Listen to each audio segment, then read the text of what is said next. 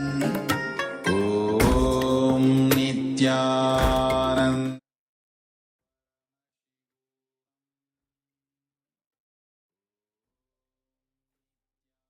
आनन्द परमशिवोऽहम् ॐ नित्यानन्द परमशिवोऽहम् ॐ नित्यानन्द परमशिवोऽहम् ॐ नित्यानन्द परमशिवोऽहम् ॐ नित्यानन्द परमशिवोऽहम् ॐ नित्यानन्द परमशिवोऽहम् ॐ नित्यानन्द परमशिवोऽहम् ॐ नित्यानन्द परमशिवोऽहम् ॐ नित्यानन्द परमशिवोऽहम् ॐ नित्यानन्द परमशिवोऽहम् ॐ नित्यानन्द परमशिवोऽहम् ॐ नित्यानन्द परमशिवोऽहम् ॐ नित्यानन्द परमशिवोऽहम् ॐ नित्यानन्द परमशिवोऽहम्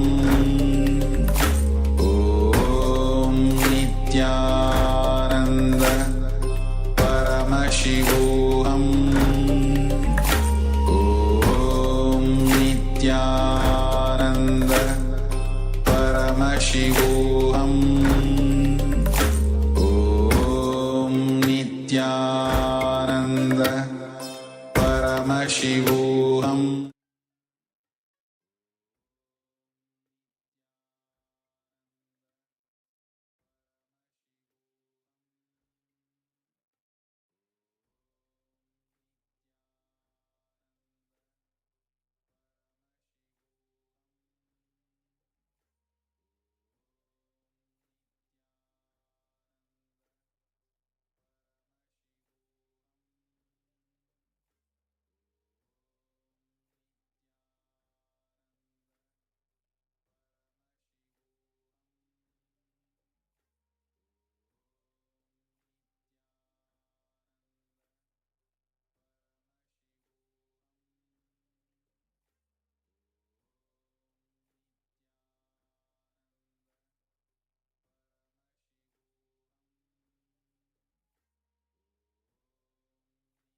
नित्यानन्द परमशिवोऽहम् नित्यानन्द परमशिवोऽहम्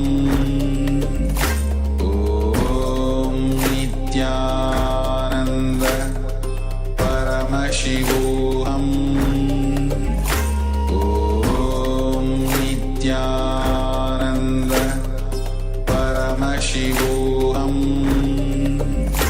ॐ नित्यानन्द परमशिवोऽहम् ॐ नित्यानन्द परमशिवोऽहम् ॐ नित्यानन्द परमशिवोऽहम् ॐ नित्यानन्द परमशिवोऽहम् ॐ नित्यानन्द परमशिवोऽहम् ॐ नित्यानन्द परमशिवोऽहम् ॐ नित्यानन्द परमशिवोऽहम् ॐ Nityanand Paramashivoham Om Nithyananda Paramashivoham Om Nithyananda Paramashivoham Om Nithyananda Paramashivoham Om Nithyananda Paramashivoham Om Nithyananda Paramashivoham Om Nithyananda Paramashivoham Om Nithyananda Paramashivoham Om Nithyananda Paramashivoham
We'll now look at the Apta Pramana.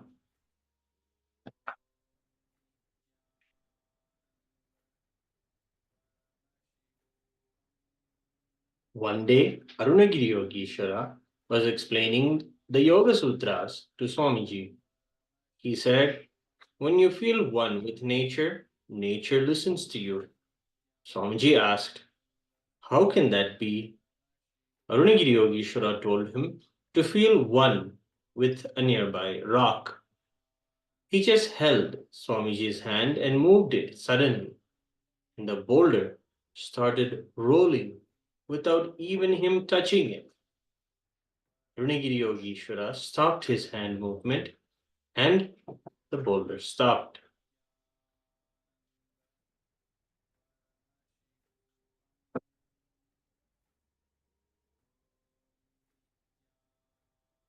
The Sakshi Praman, after being initiated by Swamiji, many were able to manifest this very power of consciousness over matter. More than 100,000 beings from around the world initiated into the science of third eye were able to demonstrate the power of consciousness over matter. Get creative. Take a picture before you do the healing on them. Then, once the change has happened, take a picture and show them. Ask them, do you like it this way or do you want some more change?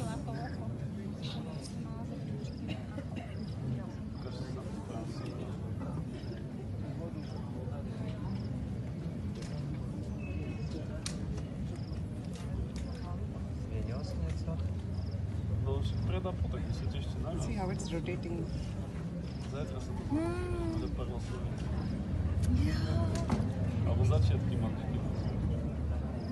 Wow. Better you can record it.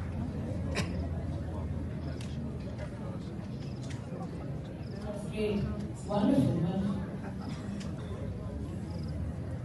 What? Wow.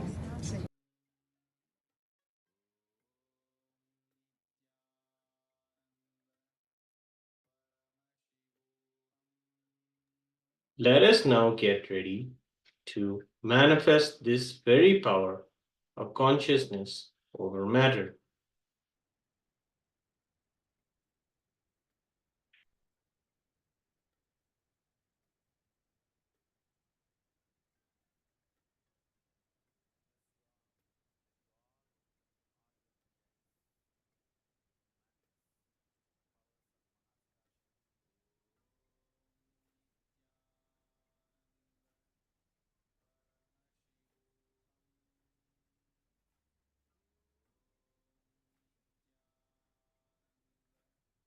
Let us begin the first round.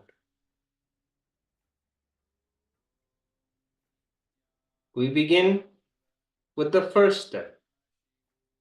Open the living enlightenment and receive your powerful cognition.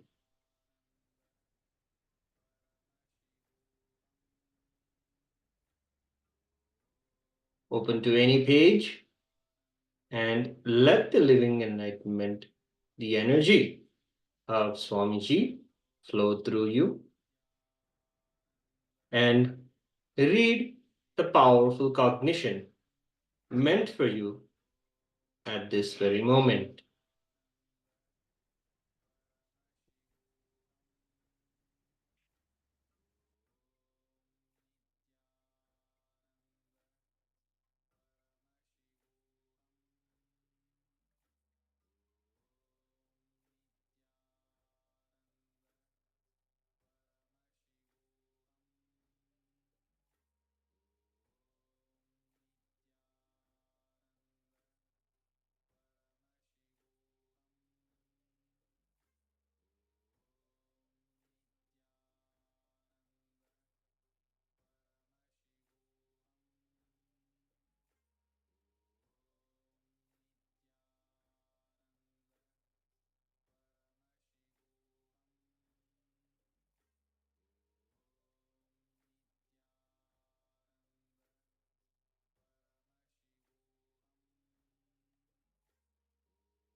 Once you have completed listening to Paramashiva through the Living Enlightenment book,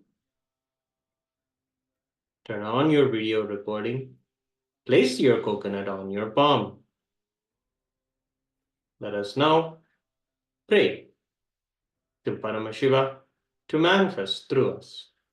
Declare, Paramashiva, only you manifest through me.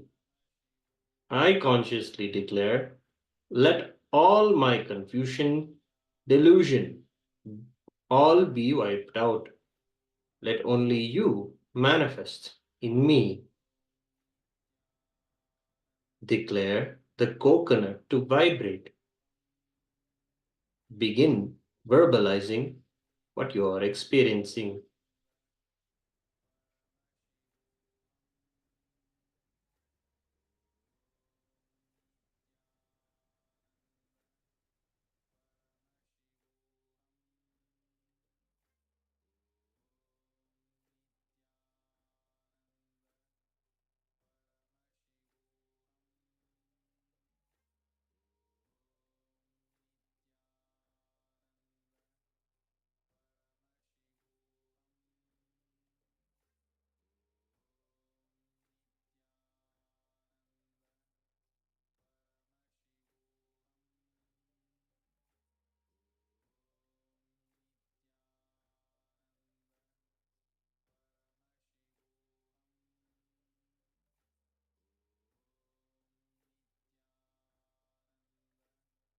Share your video with others and listen to others' experience of the manifestation also.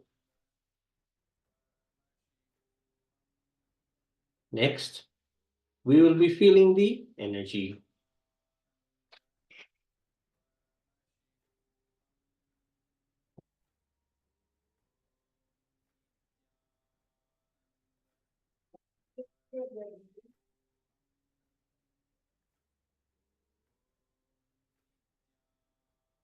In the same power manifestation of consciousness over matter, we'll now continue working with power manifestation.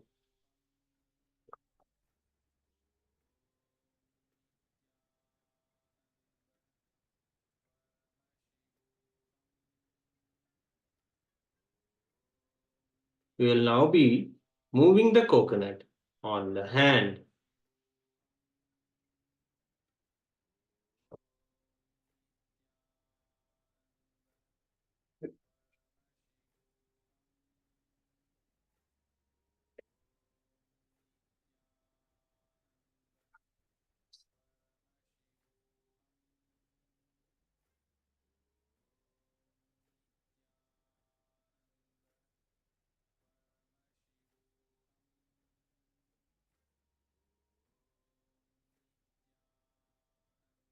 Start your video again and place the coconut on your palm. Your palm should be absolutely flat. Declare to the coconut to move left. Declare, Paramashiva, only you manifest through me. I consciously declare, let all my confusion and delusion all be wiped out. Let only you manifest through me. Declare the coconut to move left.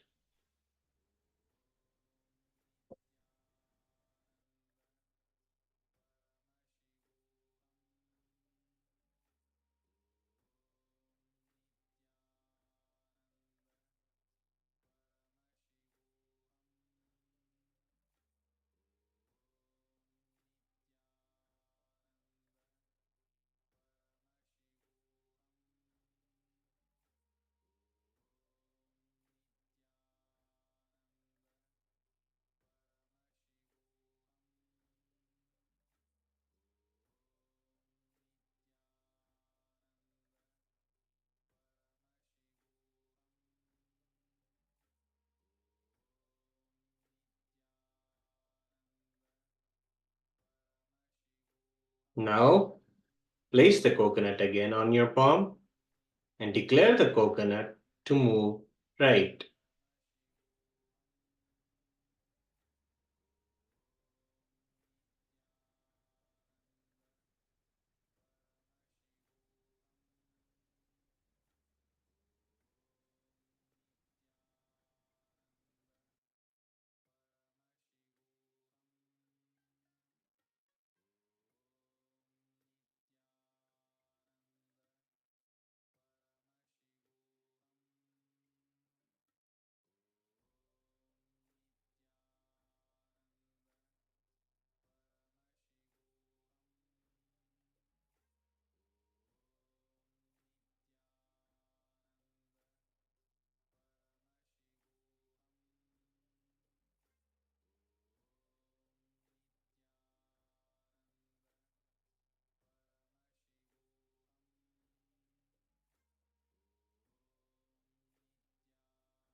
Congratulations on your first power manifestation, manifesting the powers of consciousness over matter.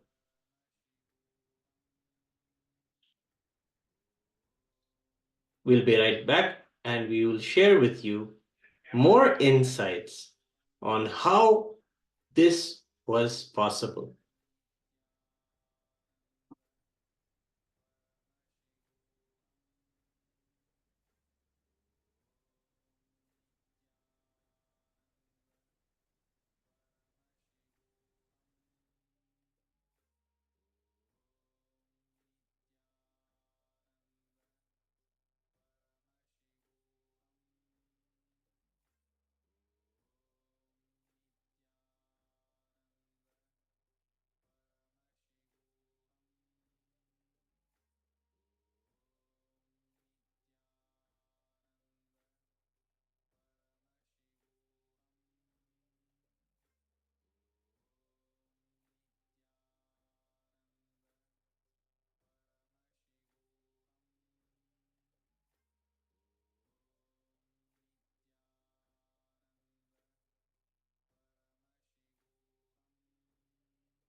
Paramashivoham Om Nithyananda Paramashivoham